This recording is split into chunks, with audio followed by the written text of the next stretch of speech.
Welcome to Homemaking with Mima. My name is Wendy, and in today's video, I'm going to bring you along and I'm going to be making a recipe out of this cookbook for a future freezer meal for us. And I'm going to bring you along with me. So the recipe that I'm going to be making out of this cookbook, it's called Speedy Salisbury Steak. However, I'm not going to be making it speedy. This recipe in here is made that you cook it in the microwave. That's not going to happen. I'm not going to do that. But anyway, I don't have the copyrights to show you the recipe, but I can tell you if you have this cookbook or if you look up The Taste of Home, the name of it is truly called Speedy Salisbury Steak.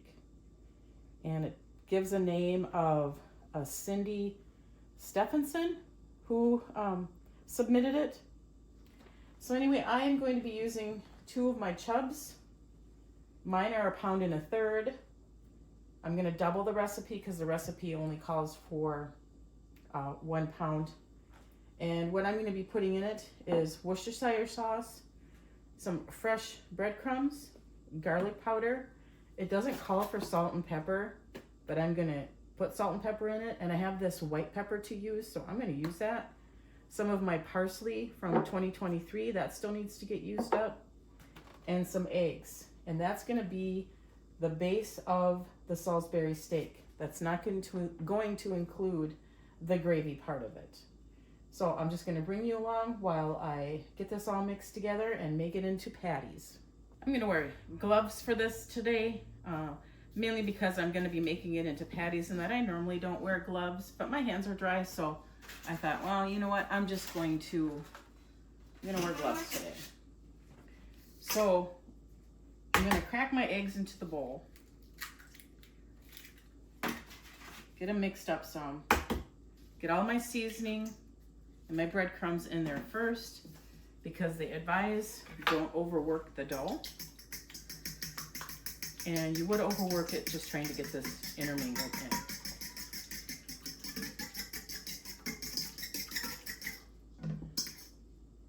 So there's that. I'll set this aside so it's not in my way.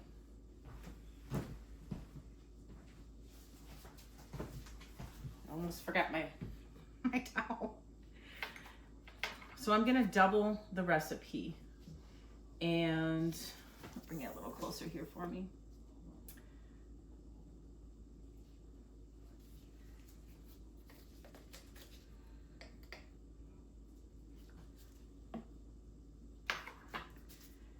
It didn't call for salt and pepper, but I'm going to put that in there anyway.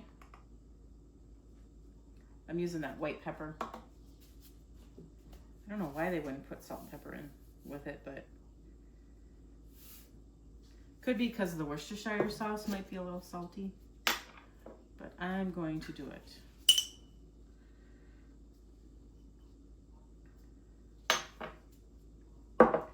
So what I put in here, I've got 2 eggs scrambled up because I'm doubling this, a full teaspoon of garlic powder, a little under 1/2 teaspoon of pepper, 1/2 teaspoon of salt, 2 teaspoons of parsley, and it calls for some Worcestershire sauce. I'm going to be putting 4 teaspoons in because I'm doubling it.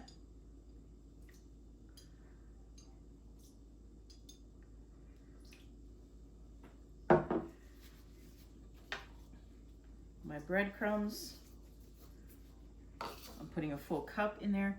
I forgot to mention it also called for onion. I had some onion to use up that was in the freezer downstairs, so this is a perfect opportunity to use it. So that is going in here. That is about 3/4 cup of chopped onion finely. So I'm going to get this all mixed in together, get it mixed in real good. Then I will put my beef in.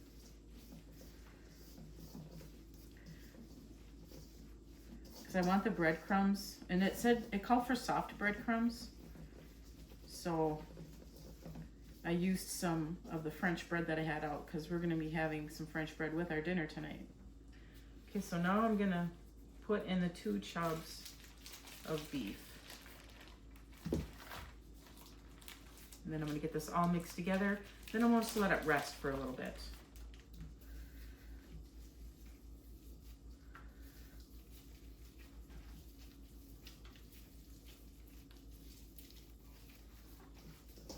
All right.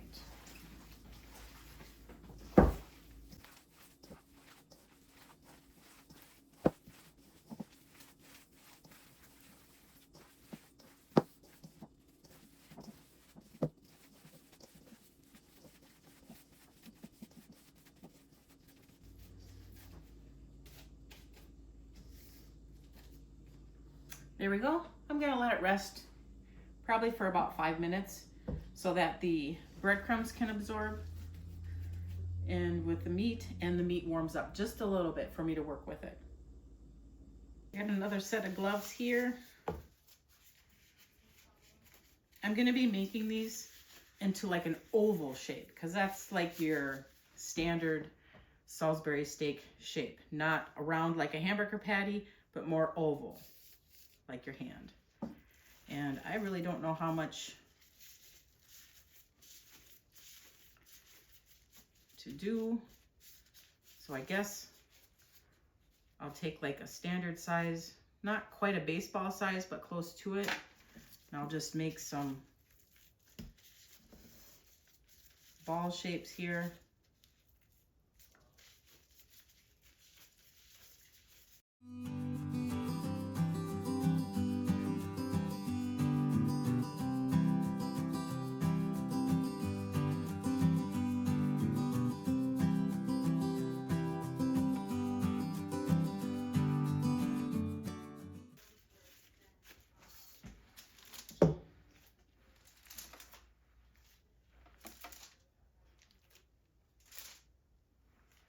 So I've got 2, 4, 6, 8, I have 9.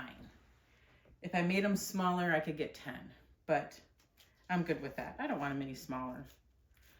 So we'll just try to shape it into an oval shape, kind of like the shape of your hand.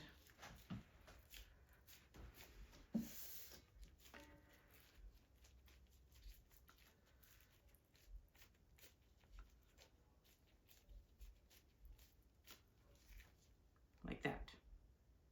And I'll just repeat that with the rest of them.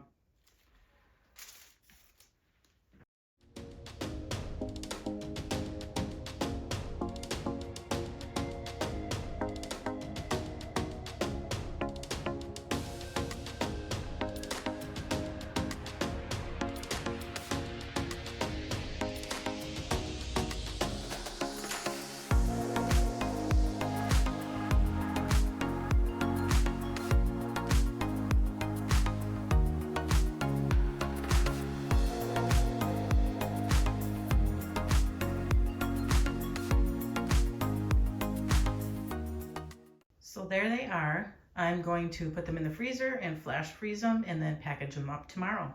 So I've got the ingredients for the gravy out here, and I wrote on the bag that I'm going to be placing it in. Gravy mix, bring to a boil and add 2 tablespoons of flour. That's what the recipe calls for. And I put make a slurry. Now, I might not make a slurry. I might, when I go to brown the Salisbury steak, and get them all browned up, take them out, then I'll have the oil in that pan. I might make a roux and then put the broth mixture in after I get the roux done. We'll see what I do once it comes to that stage, but I put this on here just in case I don't go that route. Then I'll set aside some of the cool liquid to make that slurry, so that way then when the gravy mix does come to a full boil, I can add that slurry to it and then not have lumps in my flour mixture. It'll be mixed up in a slurry form. The ingredients that she has down for the gravy is the flour, of course, but I just explained to you what I'm going to do with the flour. But she has beef broth, ketchup, Worcestershire sauce, and basil. I'm going to add parsley. I'm not going to add any salt and pepper to this because the Worcestershire sauce is going to be salty enough. And I did put this in a 1/2 cup because I was going to make the whole big batch, But now I'm going to get this separated, get a 1/4 cup, because this is gonna be 2 different meals, not 1 meal. So I'm gonna fix my issue here and get a 1/4 cup out of here, so that way then both batches will have a 1/4 cup. So I fixed the ketchup issue. So I'm gonna get that into this bowl here. This is where I'm gonna mix it all and then get it into the bags.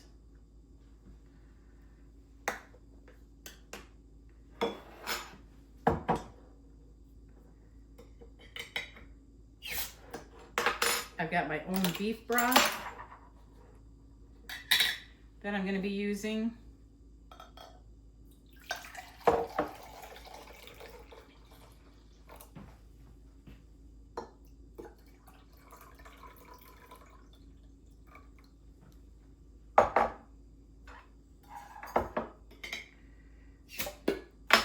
I may have to get another one because it calls for a 14.5 ounce can of beef broth. Well, I'm using my own, so I'm measuring it out here.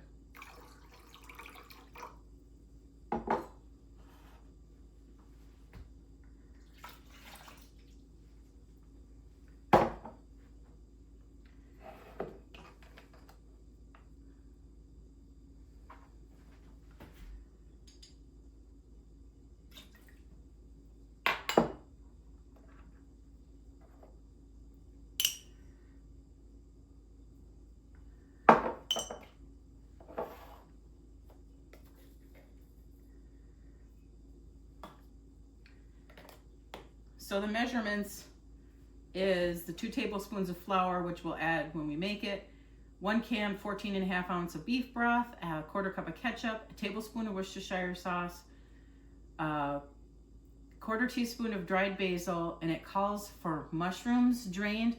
We are not mushroom fans, so that is going to be kept out. So we'll get this first one mixed up and we'll get it in this bag.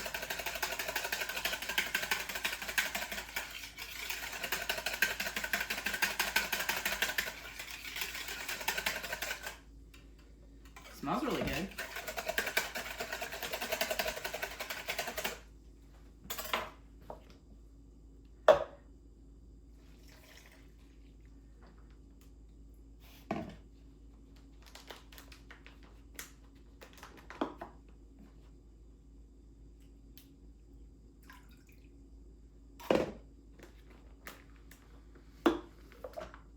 Now, let's see if I can get this closed without making a drastic mess, because I have done that before. I'm going to get my rag ready.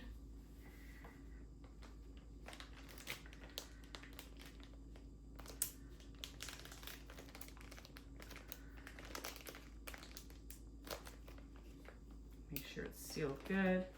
And I want to lay it flat.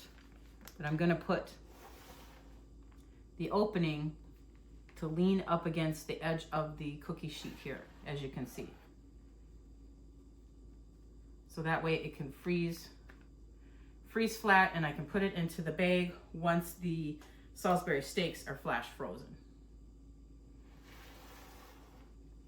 And all I'm going to do is repeat this same step and get the other bag prepped. I need to go down and get another jar of beef broth, and I will have this done. Okay, so this is how I've got them set up on the cookie sheet. I have the openings of the Ziploc bags leaned up against the side of the cookie sheet. I have dealt with Ziploc bags leaking before when I've had liquid in them, and I don't care if you buy name brand or not, always be cautious and just do the right thing. And then you won't have a mess to clean up in your freezer like I have. So this is how I'm going to freeze them. That's going to wrap this up. My goal here is to actually use recipes out of the cookbooks that I do have and I do purchase, and give honest opinions of them. Why not? They sell these for us to purchase and to, you know, hopefully make the meals and have our families enjoy the meals. So I'm going to give an honest opinion. When I do make this, I do plan on bringing you along. It isn't going to be for a little while, but I do have it all. It's going to be all ready for me to do, and I'll bring you along with it. Again, this is the Taste of Home cookbook. It's got the green stripe in it. It says from the world's first cooking magazine. This recipe was found on page 115. For copyright reasons, I can't put it into the description box below.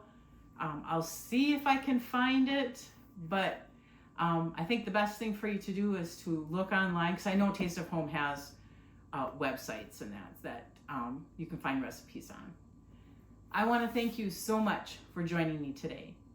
If you like this kind of content, please give it a thumbs up, subscribe to the channel, and if you are subscribed, hit that notification bell. That's going to prompt you to new videos that are coming out. And I want you folks to make it a really great day.